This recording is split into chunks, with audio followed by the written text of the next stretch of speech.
Here we go. And earlier on, I asked you what 1 to 2 words describe stewardship in your mind. Let's have a look at what you've said. Here are the results.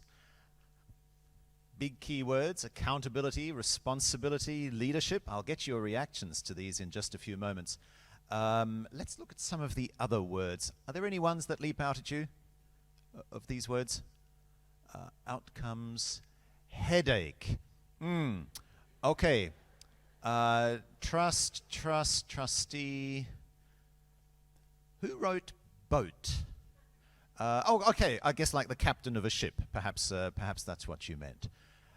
Responsibility misspelt, which is okay. We take all comers. Driving community. So, Rajiv, as you're looking at these results, these inputs, what's going through your mind? Have we got it right? Yep. Yep. This is what you were expecting to hear. Absolutely. I think I was preaching to the choir. Good. That means we can all sing the hymn from here. Dr. E, what about you? I mean, because, you know, we've been together on this stage for the Charities Governance Conference now for, well, since inception. Is this our 10th anniversary? I'm starting to lose track. And we've talked about governance per se. How are things changing? Well, I think just now I deliberately mentioned about the new thinking of the younger generation of philanthropists. And the message for all the charities is they are all telling me I no longer hand out cash. What I want to do is to be able to determine and agree on the impact to be achieved and a process of evaluation and measurement. So I think this is the new trend. If you are expecting support from big donors, you have to up your game and create that capability. Yes, and we'd like to hear a bit more about that. I think you said it was a Credit Suisse event. So what sort of philanthropists were there? Quite a number from, the one that impresses me most was someone from Hong Kong, Adrian Cheng, big property developers. So the example he gave, he acknowledges the housing problem in Hong Kong. There are a lot of people who apply for government housing who have to wait for at least 6 years before even having a hope. So since he's in the property development business, he collaborated with the government, got a piece of land, and he built the public housing himself. So it is available at cost. And because it's a private enterprise, he's able to build it faster than the government can do. There's no tender processes and so forth, and he can control the quality, and he also can control the design and the outcomes of it. So he says it's much better than giving out cash to an organization and hope it happens. Yes, let's explore that a little more, because underlying the comments that you heard at this conference must have been some burnt fingers. In other words, where these philanthropists might have previously handed cash to an organization and then realized it wasn't achieving the desired outcomes. Is that the impression you got, that they had been burnt before? I don't think it's so much that they have been burned, but it hasn't met up with the expectations, because these philanthropists have a vision of their own. They're hoping to see changes in society. At the end of the day, what is charity work? Charity work must result in a change. So you say, I'm doing charity to help someone. How successful your assistant is will depend on the answer is, how has that person's life changed? If it hasn't, then you have failed. All you have done is given handout, and you end up making things worse, because they make the individual dependent upon you. So there's this whole new word that we don't use enough, empowerment. So when you help individual, it must be that you support the individual and empower the individual to come out of it better, to have a better life. Whatever, it doesn't matter. It doesn't have to be 100% turnaround, but it must be some improvement. If not, then what's the purpose of doing it? A measurable improvement. Measurable, yeah. Okay. Samuel, tell us about what it's like on the ground in practice. Firstly, can you relate to the key words that our guests here, you at home in the office, as well as you here in the auditorium, have written? Yeah, actually, I like Can you hear me? Yep. I like accountability and responsibility very much. Would have been my choice. I think when we talk about stewardship, it helps to go back to basic, who a steward is. Right? Basically, a steward is a servant. Is someone who serves, someone who is entrusted resources to manage, and the steward is expected to guard these resources and grow the resources for greater good. Right? So we got to remember that. So for me, as a CEO of a charity, the responsibility is great because we receive funding from the government, we receive donations. We just have to make sure that these funds that we receive, donations that we receive, are for intended use, and it's for the greater good. Which brings me to the next poll question. Could you please once again take out your phones, whether you're watching us on Zoom or here in the auditorium? Here's the next QR code. And the question that we're asking you here is, who in your organization is currently responsible for stewardship? Who in your organization is currently responsible for stewardship? There's a simple selection for you to go through. We'll look at the results shortly. Samuel, when you then think about, though, the way that you run All Saints, to some extent, I can well imagine that the letter of the law, which Rajiv talked about, gets precedence because there's a stick at the end of it if you don't get it right. Whereas stewardship, the spirit of the law, seems to imply much more of a, well, hopefully some sort of benefit if you get it right. Can you just, again, take us into the tent a little as to what that looks like on the ground? Okay, running a nursing home, we are subject to various regulations. I personally, I don't take these regulations negatively. I find that they are there for a purpose. It helps to set the baseline. It helps to draw the framework for us.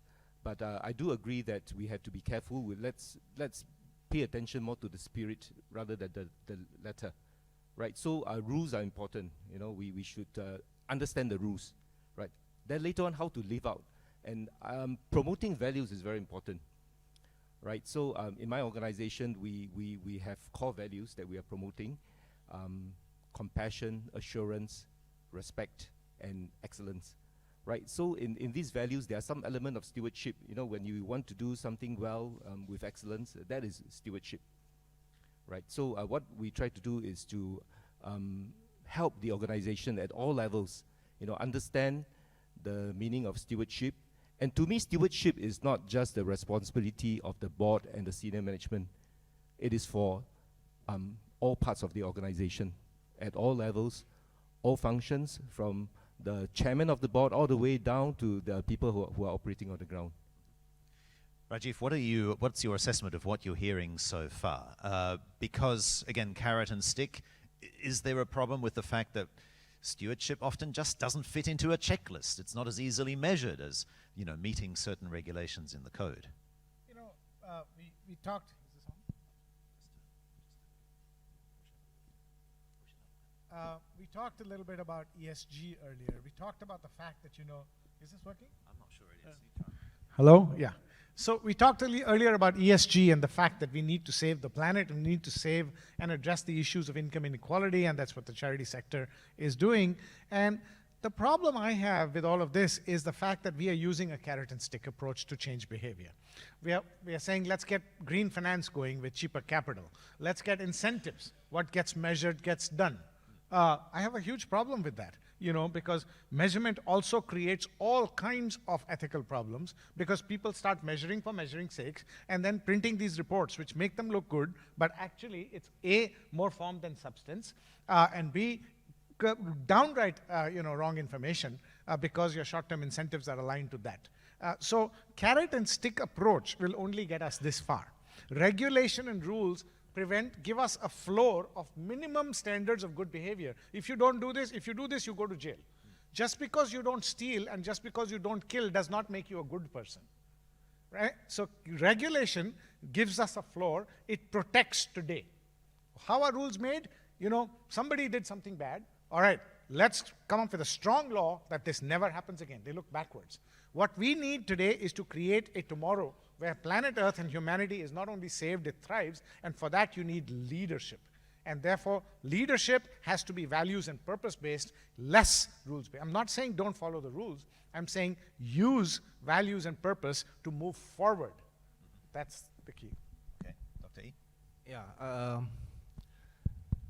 I think stewardship needs to be owned by every individual. It is not somebody else's responsibility, but it's mine. So I've seen, and one of my favorite quote of charitable work, so-called charitable work, where organizations come together, make a lot of effort, and prepare food packages for the elderly or for the poor. And what do they put in there? Instant noodles, all the sugar stuff, everything to damage the health of the beneficiary. So it's a very classic example of, well, I won't say ticking the box, but going through the motion that I've done good, pat myself on the back, but not thinking of the consequence. So I always talk about consequence and what's the end result. And are you really helping that elderly or the poor by giving them a box of junk? Okay, but back to this idea then of the compassion, and because obviously you here are hoping to put all of this into practice, so, and Samuel, you mentioned compassion as one of the values. Rajiv, how do we do compassion in a way where perhaps some of those philanthropists will happily give you their money if you're not measuring it, if there is no penalty on the downside? So I think there are two questions rolled into one. One is, how do you do compassion, right? I don't know how to do compassion. I think you have to believe in the value of interdependence, that and do it selfishly. My success will only come about if I help you succeed. It's not a zero-sum game. We can both get to a value of 10 if 10 is a maximum. For me to get to 10, you don't have to remain at 5. So that belief, that if the more I give you, the more I get. It's not a zero-sum game that if I give you $1, there's one less dollar to give. It's the more I give, the more I get. That belief gets us to practice compassion. Again, it is not at my cost. We can both, there's plenty in the world. The second part of your question was, sorry, again, one was about... You see, this is why people ask two questions, so you can pick which one you want to answer. But no, the second part then is that that if you're not measuring it, and you were saying earlier that measuring brings about false realities. So yeah, measuring, right? Now, as Mr. E was saying, that, you know, they're not going to write checks for you. They need to see that that dollar is going to go in the right direction and is going to have the maximum impact. So first of all, show them a strategy. What do you plan to do with this money? If I join you, and if I write you a check, or if I support you in any other way, how far is this going to go? Convince me that you have a solid plan with which you're going to make maximum impact. And then measure against that whether you're doing it or not. Ah, so we are measuring. Of course we are measuring, but I'm saying the answer to everything is not measurement and reporting. We are seeing too much of these measurements on environment, where, you know, carbon offsets and carbon emissions and this, that, and the other, and glossy sustainability reports which are this thick, measurement, reporting. It's not the answer to everything. Yes, we have to measure, but we have to measure sensibly. And what are we measuring? Let's measure real impact. Dr. E? I was going to say the two are intertwined, so to speak. Compassion is a value that leads you to achieving the results in a much better way. So in the example of building apartments for the homeless, if I don't have compassion, I'll just go on a numbers game. Okay, I have 100,000 people to house, I build 100,000 cubicles. I'm not too worried about the design of the cubicles and what is put into it. But if I do it with compassion, then I want to make sure that it's very livable. There's the human aspect of it. So the two must go hand in hand, otherwise it's just a numbers game. Samuel, once again, you're on the buy side of this equation. So once again, can you translate that into action for us? Okay, if we talk about compassion, right? I think compassion is the ability to empathize with someone, to put yourself in someone's shoes. So in our healthcare sector, we always have to be mindful about what our residents or our clients want, what makes them happy. There's always a tendency, because we have to look after so many people, let's get the job done, right? So even the way you feed someone, the way you speak to someone, the way you bring someone to the toilet, you know, you can do it in a very, very kind way, a way that will touch, their hearts. Or on the other hand, you can just do it, just go through the motion, right? So the ability to look at, the person as a person, someone that you respect. And we often tell our staff, you have to look at the elderly you're serving as if that person is your father or your mother, or your grandfather or grandmother. And if I may just, and qualitatively, how are you measuring that compassion if, as CEO, you want to make sure that this actually happens on the ground? You can't be standing there watching everybody all the time. Yeah, of course, in our organization, we have team leaders and supervisors. So all these behaviors can be observed, right? So, of course, we depend on feedback from the ground, fellow workers. And also from time to time, we get feedback from the residents and also their family members. Right. Yeah, but if you ask me how to measure it in a very scientific way, unfortunately, we don't have that right now. It depends on feedback. Right, and so the less negative and more positive feedback, is that kind of whether you're sensing a CEO, whether you're heading in the right direction? Yes, Yep. certainly. Yep. Yeah. Dr. E. I was going to add on that the CEO and management in every charity needs the support of the board. And whilst the CEO and the management have appreciation of the ground because they are working out there, it's not always true that the board is appreciative and supportive. For a very simple reason, ask yourself, in most cases, in fact, even the board I sit on, our board members belong to a certain intellectual class. We all have a certain level of education. Economically, we all are reasonably well off, at least middle income, if not better off. How many of your board members, I pose the question to all of you, have actually visited a one-room and two-room and really empathize and know what the living condition is like? Your management will well have been and propose a lot of things to the board, and very often board members say, do you really need to do so much? Because they just have no idea what it is like. So it's like the board lives in one level of the world, and management have encountered the clients that they deal is operating in a different dimension altogether, and you have this disparity, and really management to be effective needs to support the board, and the board needs to develop that capability to empathize.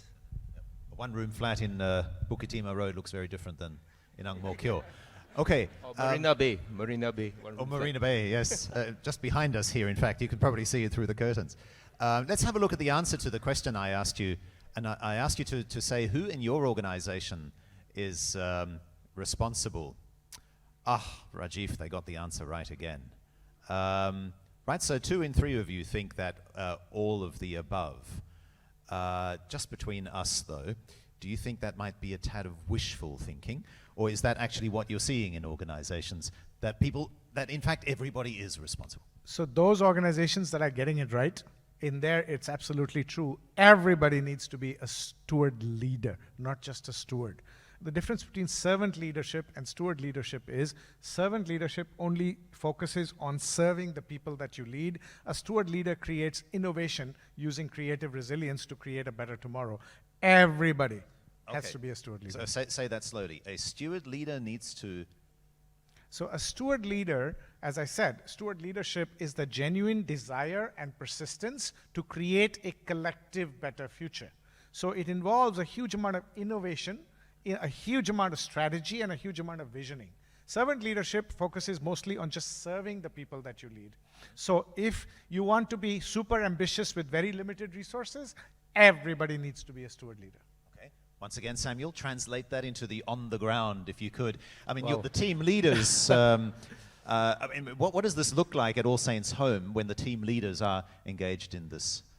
I think we have still somewhere to go, I must say that. We're still working on it.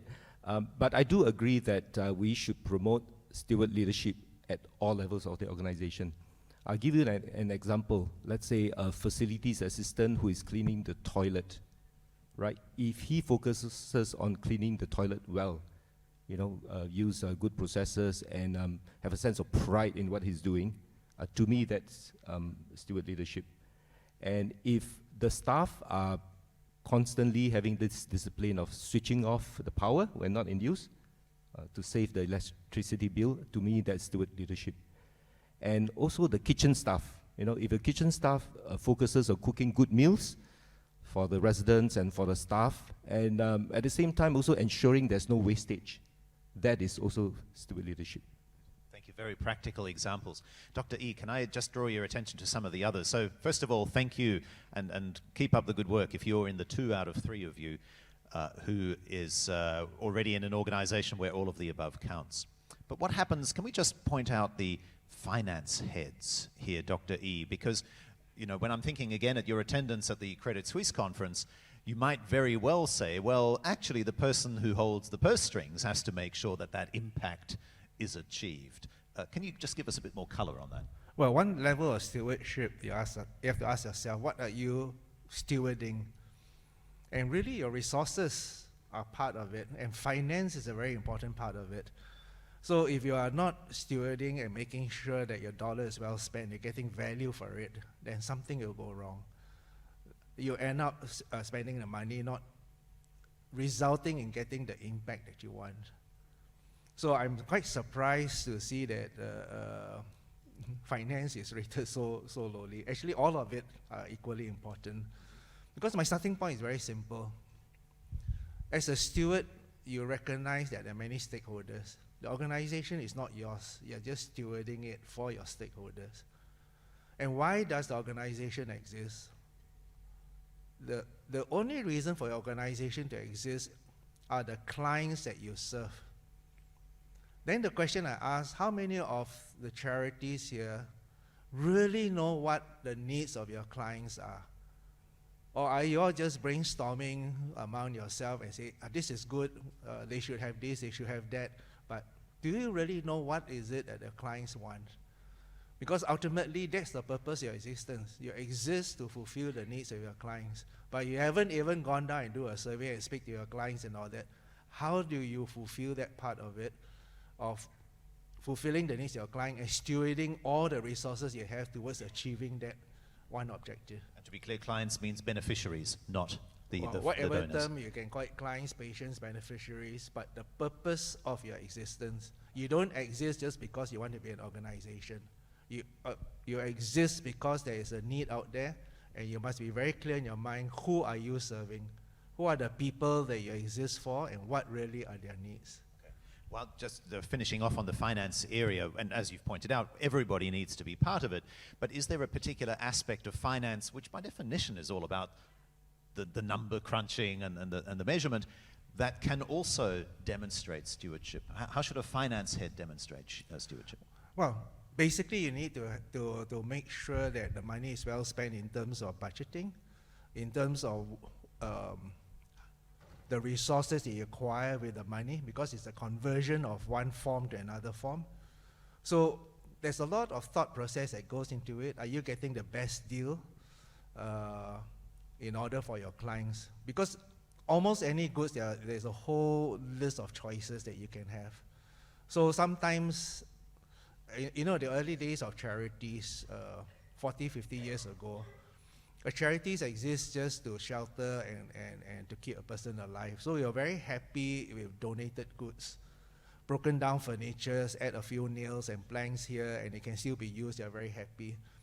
But really, you think of it, a lot of these old donated items actually is very costly to maintain. So getting things for cheap, for free, is not necessarily good stewardship. Actually, you will end up spending more. Any one of you who bought an old second-hand car that's 6 years old will know that while you pay very little in the front, and you end up spending a lot on maintenance because your car keeps breaking down. So really, good stewardship of your finance is giving all the thought processes and doing all the due diligence to make sure that you're getting your money's worth. Yeah. The only thing worse than cheap is free. I just wanted to to finish off on that last point, because you've talked about stewardship when you're spending the money. What about if you are lucky enough to have some money in the bank? What does stewardship of those cash reserves look like? Well, make sure you have the right qualified people on your board to lead the investment committee. If you are very blessed to have more than 1 year's reserve, and you have substantial amount of money, make sure you get the best possible returns from your savings, but also make sure that you don't get too caught up with it, because at the end of the day, preservation of your assets is primary.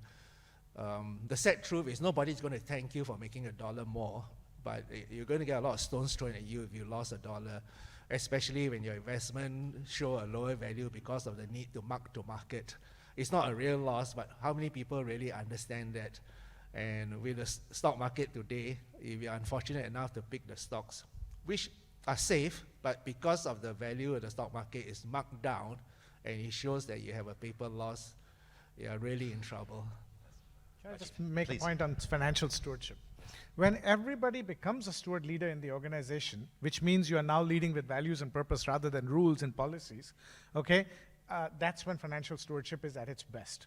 Example, Netflix company had a 1.5-inch thick binder to show what are the rules and policies when you travel on company business. If you travel more than a certain number of hours, business class, then economy class, you can spend this much for breakfast in this city and that much in that city. These are the hotels you can live in, such a thick binder. One fine day, they decided they're going to scrap that binder and replace it with one single line: act in Netflix's best interest. That was the new travel and entertainment policy. In the next 2 years, what do you think happened to overall travel and entertainment expenses? Now employees could decide which hotel to stay, which airline to fly, or what class to spend. What do you think happened to travel expenses over the next 2 to 3 years? Loaded question. I think we kind of have a hint of what the answer is. Tell us. Minus 30%. Wow. So the point is, when everybody becomes a steward leader, not just a steward, I keep repeating that, okay, that's what happens. And again, on the point that we were making that, sometimes boards are out of touch with reality. Yes, that's absolutely true, but please don't allow that to get you down. Well, then take your board members on a trip to those one-bedroom apartments and show them.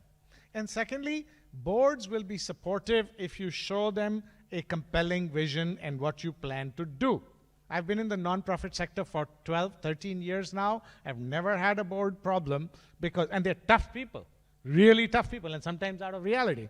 Open their eyes, show them, and they will give you their support. That's what they're there for. We tend to sort of close ourselves by saying, oh, they don't get it. Awesome. Mark, Sam. if I may just make a comment on finance. Actually, finance doesn't have the final say in an organization. So finance, they control the money, but they will have to work with all the stakeholders within the organization to understand the needs, right? So this the budgeting and planning process is very rigorous. So finance must be able to work collaboratively with all the functions so that the budget is seen to be something meaningful. All right. And I also find that now in this day and age, there is so much more that finance can do apart from just collecting money and dispersing money. Finance can do more in terms of analysis, okay, of the cost pattern, of the revenue pattern, and helping the organization to understand more intimately the cost structure. Like for instance, in my organization, how much does it really cost to look after a dementia resident, all right, or someone with psychiatric problem, right? So this is something that I think finance can really up the standard and do much more. Data analytics as well, doing more simulation, so that the decision that we make will be much more informed. Okay. One last point, and we have one more poll, which will flash the QR code for now. I want to, though, just finishing off on this bar chart, focus on the CEO and Executive Director, Samuel. And thank you for those of you who voted in favor of those two options. Because we live in a society in Singapore where there is still quite a bit of deference to the people at the top. Do you find that sometimes encouraging everybody to be a steward actually is not as readily accepted as it might be easy to discuss here on the panel, that people will still defer to you? They will still say you have to talk to Lau Bang. My comment? Yes, that's true. In reality, you can talk about stewardship for everybody, but at the end of the day, it's quite natural that people will defer to the CEO. And for me, I see my role as an enabler,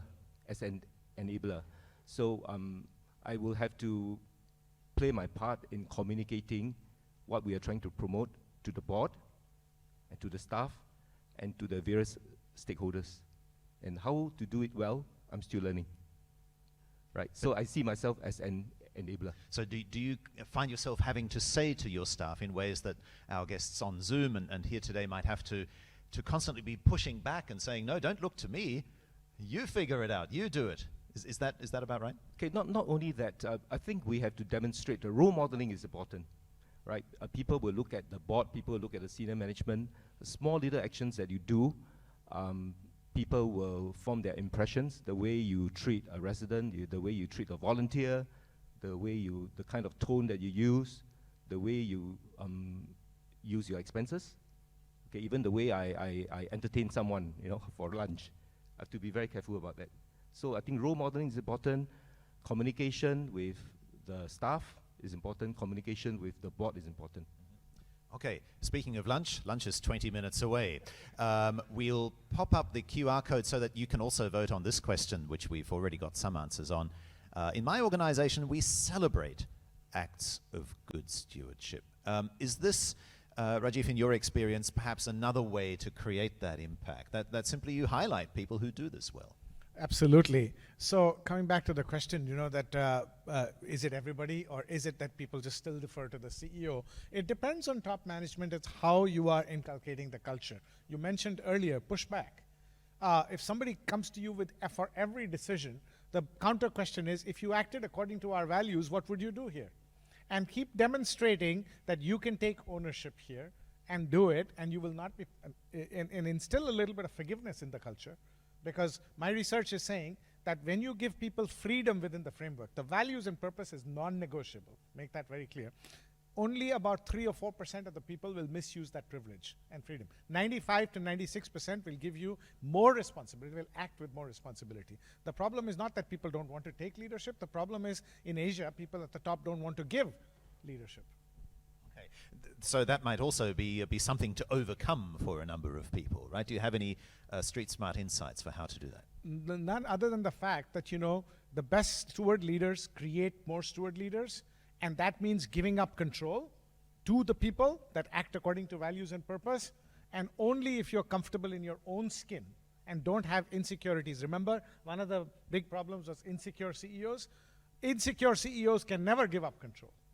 Secure CEOs will say, values and purpose of the organization is sacrosanct, no compromise. For everything else, you have the freedom.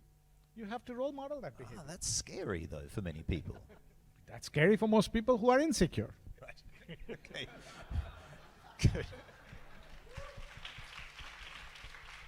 Dr. E. Values is something that you have to recognize in an individual when they demonstrate it. Values is not something that can be promoted on a posters. Doesn't matter if you put all your core values on a poster and stick it in every elevator, every toilet that you have, it's not going to work. Or the United Airlines website, for that matter. And you find this very often in many organizations. You have a statement of all their core values exposed there. But if people who tries it and find that they are not recognized for it, that's the end of it. No point doing it. Right. Do you have a fear that people will then just do it in order to get the recognition? No, I don't think so. I think we're all human beings, and I think every human being like to be recognized for doing something right that is good. I hesitate about using the example of we are basically like any animals, we can be trained. And when you're rewarded for something you're good or for behavior, you'll do more of it. And I think giving recognition is the most effective way of reinforcing the message. Awesome. And that allows me to now reinforce to you by thanking you for your questions, to submit them now for the last 15 minutes that we have here on stage. Here is the QR code. Please once again snap it. If you're at home, this is the time to switch away from your email and snap the QR code and rejoin our conversation if you're doing other things. Because now we want to hear from you, hear your questions, but you're also welcome to drop in comments. Perhaps you've some experiences to share. Feel free to just make those comments. Maybe you'd like to disagree with anything that our panelists have said, you're also welcome to just throw that into the mix. So far, whoops, click over here. Getting 11 votes so far is the comment. Agree with Dr. E's comments that in the end result to the individual, change for the better, getting lots of votes. How to best bridge values and rules. Thank you for your contribution. And also getting quite a number of upvotes. Would you like to just answer that question straight away, Samuel? Because again, I keep coming to you because you're actually doing this. How do you best bridge values and rules at All Saints Home? Okay, bridging values and rules. What we could do is explain the reason for the rules, right? We don't just tell our staff, do it because MOH says you have to do it, or Charity Council says you have to do it, right? You have to explain to them the purpose for the rules. And that would help them to link with the values, because some of these rules are beneficial for our values, for instance, in terms of accountability, in terms of responsibilities. Rajiv, what do you read out of this question? Are we still too focused on the rules, do you think? We get asked this question all the time when we talk about the rules versus values matrix. So here's the thing to understand. Okay, people hide behind regulation. Oh, we are in a regulated industry, so we have to follow the rules. What are you talking about values here? The thing we have to understand is every rule in the world stems from a certain value. Rules come from values, okay? The fact that there is a rule against stealing in Singapore comes from the value of honesty and integrity, right? Every rule stems from a value.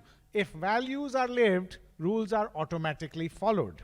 But what values do, as against rules, they give you flexibility to decide in the moment how to apply the value, like in the United Airlines case.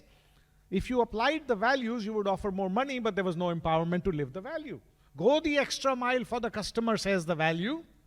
Follow the rule, and only offer 300, says the rule. So that's what happens. Don't be afraid of letting people decide with values, because rules come from values in the first place. It's the insecurity. It comes back to that. Did you want to say? Yeah, my concern is the process in how we think out what the rules are. And just remember, rules are man-made. And when it's man-made, there's someone else who will find a way to get around the rules. But we're always so concerned in trying to come up with something so watertight, because there's a possibility of one or two people who may circumvent it and do something wrong. And we make it so tight that everybody suffers from it. So that's my one concern. Now, assuming you come out with reasonable rules, which are essential for the operations of the organization, you have a chance to demonstrate the values, because from time to time, someone by mistake will break a rule or do something that is not in accordance with it. That's where you demonstrate your values. How do you treat a person that has made a mistake? Do you give the person a chance to change over, or you just straight away punish the individual without further investigation? Yeah. Mark, if I may add one point on rules, my suggestion is that in the course of our work, if we come across some rules which are really unreasonable or maybe a little bit stupid, then we should make the effort to facilitate the change of the rules. Right? If it's something, even from the regulators, we can always give feedback. In fact, I had given feedback before, and some rules were actually changed. Right? And most important for us is that please don't make rules which are unnecessary for yourselves. Sometimes the government has given us some rules, then we have additional rules to play double safe. Right? That is really unnecessary. Okay, that brings me to this comment here.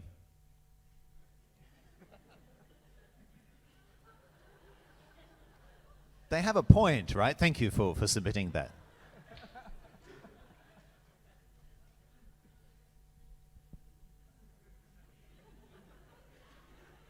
Do I have to translate this English? Would you like to? I want to see whether you qualify, you know, how good your English is. But they have a point, right? Yeah. And this alludes to the point I made earlier on, Samuel, yes, that people will still defer to you because, yes, you're the CEO. So what do you do?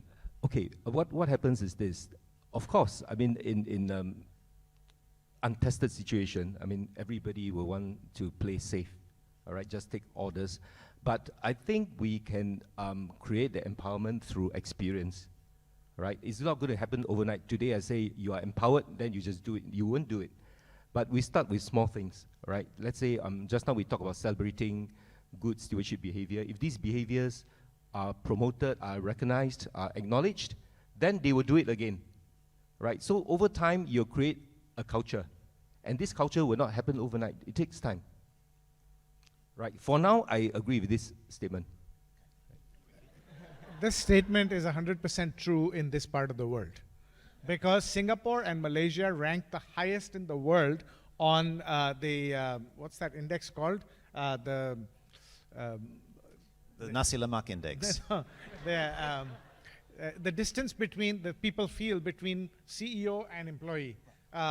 Power distance index. Thank you. Power distance index. Singapore, Malaysia rank amongst the highest in the world in that. Meaning, nola, staff will not dela. Absolutely true. All the more reason that if you want a culture of steward leadership to flourish, what he was saying was absolutely true. You have to make the effort and go out and invite that behavior, encourage that behavior, only then it'll happen. In some cases, it becomes like, in my case, it's gone the other way around. Now, I can't get a word in edgewise. My staff just overrules everything I say. So. Just kidding. Awesome. What about this one? Thank you for this one. Encourage, in inverted commas. You encourage them to retire to the golf course? I mean, what's your suggestion, Rajiv? So insecurity is a word associated with lack of courage, right? That somebody doesn't have courage. That's another way of thinking about them as insecure, right? So how to encourage somebody to get over their insecurity is to help them find courage. Now, how do you help somebody find courage? The good news is courage is a very acquirable trait. It's not something you're born with and all that. Courage comes from conviction of purpose and values.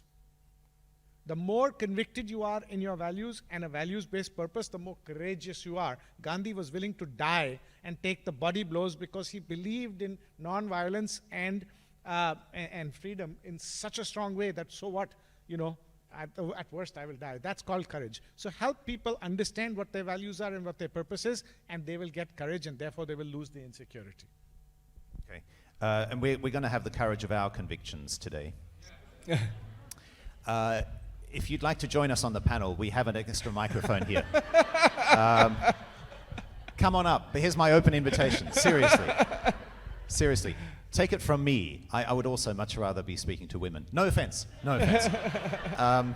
So if you'd like to join us, we're going to walk the talk. 21 of you voted this up, so while you muster the courage, let's continue on. Dr. E. I think I need to respond to this. It's a question of understanding the word diversity. We are not talking about gender diversity, we're talking about diversity. So the three of us have different backgrounds. We have a CEO, and so we do have that diversity. But what we do not have here is gender diversity. So the different members of the audience will have different takes on that. I, for one, do not believe in positive affirmation because in my opinion, any form of positive affirmation is discrimination in itself.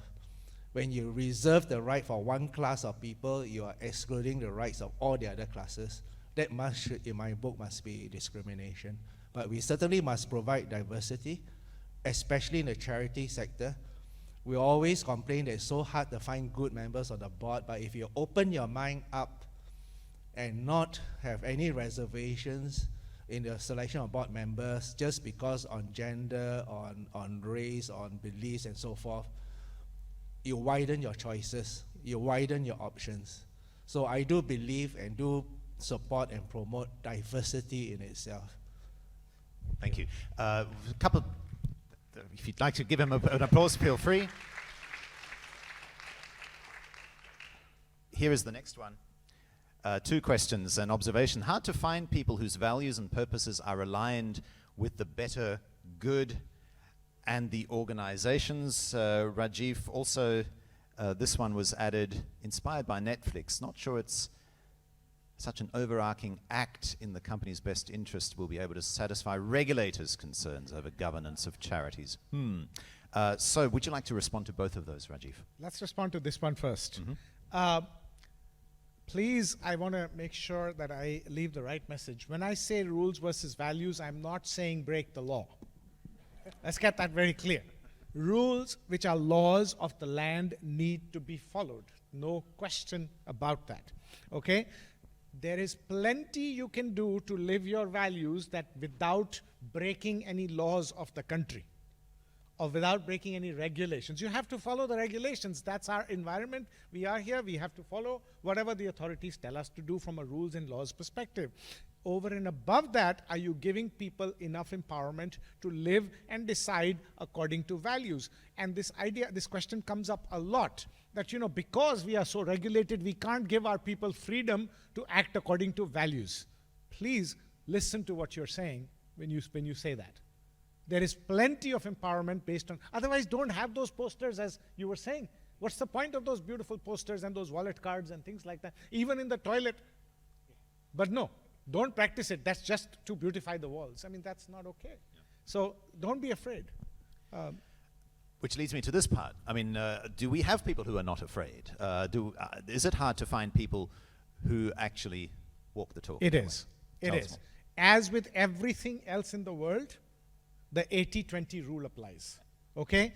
Wilfredo Pareto in 1906 told us that 20% of the causes create 80% of the effects. Okay? In leadership, it's like that. Not everybody is a leader.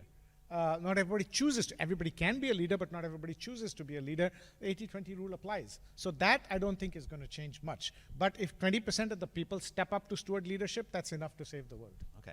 I'm looking to get through as many of your questions as I can. So, Samuel, can I pose this one to you? Once again, a very practical question.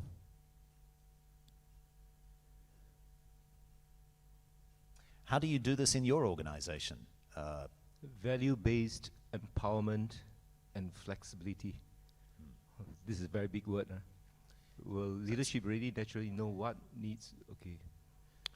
Yeah, as I mentioned earlier on, in terms of rules and policies, it's very, very important to explain to the staff what they mean, right? So don't follow rules blindly.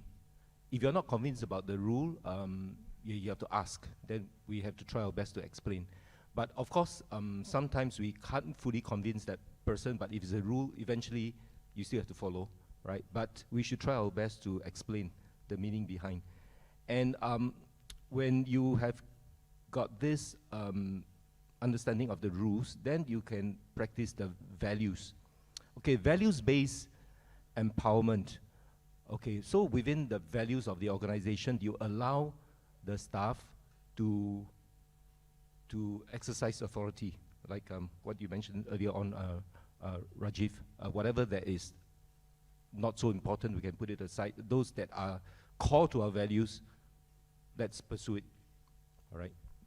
Okay, thank you for that. Related question to the earlier one on hiring practices. Dr. E, would you like to jump in on this one, beyond what Rajiv has already mentioned? Hiring people with the correct values. Correct hiring is the game changer. Do you agree? Well, I think the process for selecting a candidate is something that most organizations, not just in the charity sector, but more so in the charity sector, because most charity organizations are just too small to really have access to someone that can advise you to set up a proper HR system. There's a whole process of interviews and selections. You just ask yourself honestly when you hire someone, what are the sort of questions you ask? And how do you really form objective assessments of whether this person is suitable for your organization or not? Most of us just don't have the skill to enable us to do a proper job of it. So a very typical example, coming back to HR again, a lot of people say, oh yes, I have someone in HR, but you know, when you look at it, it's really a payroll administrator to make sure that you don't break any rules, that your CPF is properly deducted, submitted at the right time, and the pay calculation is correct. But HR is much, much more than that. So I think this is one of the problems. We just lack that capability, and I don't know where you're going to find that resources. So maybe shared services of some form to help organizations to set up proper HR processes will go a long way to help it. I think it's something that needs to be looked into. Okay. Rapid fire speed round in our game show. Before lunch, I promise, I hear your stomachs rumbling. First one is, again, the subject of insecurity. Rajiv, this has really struck a chord with you watching us on Zoom or here today. This is the first one, and thank you for saying this next question. This is a very honest one for those of you who aren't courageous enough to say this particular point which one of you made. Thank you. Thank you for having the courage to write that. Rajiv, how do we replace? How do we know if we are one? How do you replace an insecure leader is the job of the board. If it's the CEO we are talking about, that is what the job of the board is, to recognize that this person is acting out of insecurity and not acting out of a hunger to give to the organization and to the world as much as they can. It's the board to act fast enough. Every board I've interviewed and talked to about this issue and asked them, did you act too quickly or too late when you found this situation? They almost always say too late. So that's what you're there for as a board, first of all. Secondly, how do I know if I'm an insecure leader? Well, first, insecurity is not all bad, okay? I can be very insecure many times because I don't know the way forward. That kind of insecurity is absolutely okay. That makes me work harder. A certain amount of stress is, and then again, if you want to know whether you're insecure or not, ask yourself, what is your purpose in life? Do you have one? What are some values that you strongly believe in that you will never compromise, even if it means personal harm to you? Can you answer that question with emotional integrity, not with emotional intelligence? Now, that's the test of whether you're insecure or not. Am I willing to live these values, even if it hurts my family or me? And am I willing to do whatever it takes, even if it means bodily harm to me, to pursue this purpose? If the answer is not an unqualified yes, that means you are at some level not fully secure. Samuel, can you relate to everything that Rajiv just said? Do you have that courage, even if it means... Yeah, I hope the earlier question wasn't from one of my colleagues. Yes, I resonate with Rajiv. Very good advice as well. I mean, what is security? I mean, if you have to derive security from the right sources, right? If your security is just in wanting to keep the job, then I think it's misplaced, right? If your security is rest on your confidence in yourself, in your own giftings, and how you can, on what you can contribute, yeah, I think that's something positive. And certainly at this stage of my work, I do feel a bit insecure. We're still grappling with the pandemic. We've got manpower issues, we've got cost issues. I worry about donations. That's my insecurity right now. Thank you. Thank you for sharing that so candidly with us today. That's very useful. Dr. E, I have two more. Don't worry. There's some questions for you too. And thank you for adding a smiley face to this one.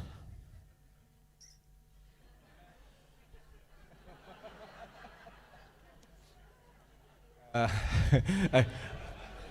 think a quick answer to this, you've heard us mentioning that we're in the process of revising the corporate governance, the code of corporate governance. So akan datang, I think it'll be a very pleasant surprise for all of you that we are moving more and more into principle based. I think it's a step forward. So yeah, you know, I think we are shifting more and more towards the concept that people must do it because it's the right thing to do, rather than purely ticking the boxes. So very quickly on the insecure one, I cannot leave it there. It can happen. If it's at the CEO level, an insecure leader will never hire anyone equal to or better than themselves, and it results in a very weak organizations. And Rajiv is actually right. If that continues to happen without a change in the CEO, the board is slipping and not doing its job. Your challenge is when you have a weak board a domineering chairman, but an insecure chairman who never wants to hire a good CEO who can then stand up to him, then the organization is really in trouble.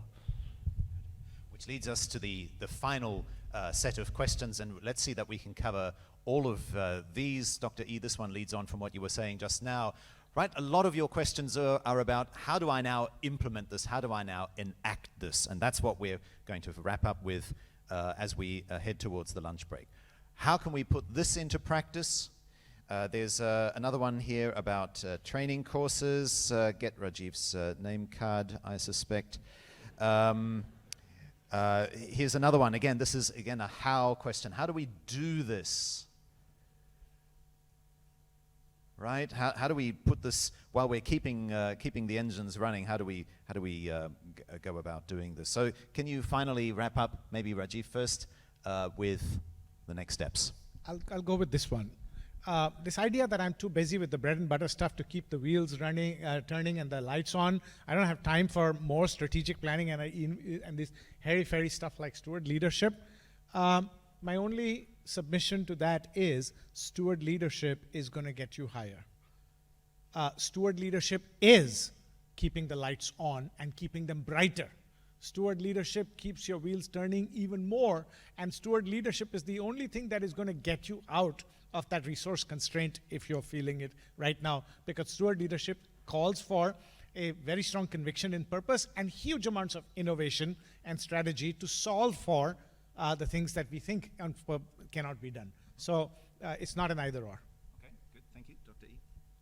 Yeah, if the question is more in terms of how do I get the resources of implementing strategic planning and things like that, log on to the Charities Council website. There's a whole lot of schemes there that has been revised, updated, that will help you to get consultancy, including strategic planning as well. So we have actually gone through a whole list of what are the main subjects and areas that charities do need help on. So a lot of them has been included in the updated list in terms of getting the support, financial support, in order to get the consultancy done for these areas. Samuel, what's the next step? Okay, what I would not recommend that our charities here do is to go back and immediately practice Rajiv's model, all right? What we have to do is to go back and revisit our vision and our mission, right? When you want to practice steward leadership, you have to know how you want it to serve your organization and whether it's aligned with your vision and mission. And of course, I can identify with these bread and butter issues, very, very challenging times that we are going through right now. But I personally feel that this investment of time to look into steward leadership is worthwhile. I think this is something that we have to just set aside time, and perhaps those of us who have learned something from today, we go back and share with our management team, share with our board, and we can have form some working groups to see how we can practice that in our organization. If you're joining us online, please be back with us at 1:30 after lunch. Selamat makan. Hope you have a good lunch, but remember that your presence on Zoom is required for you to ensure to be registered for the Charities Capability Fund, if you are in fact registered for the fund.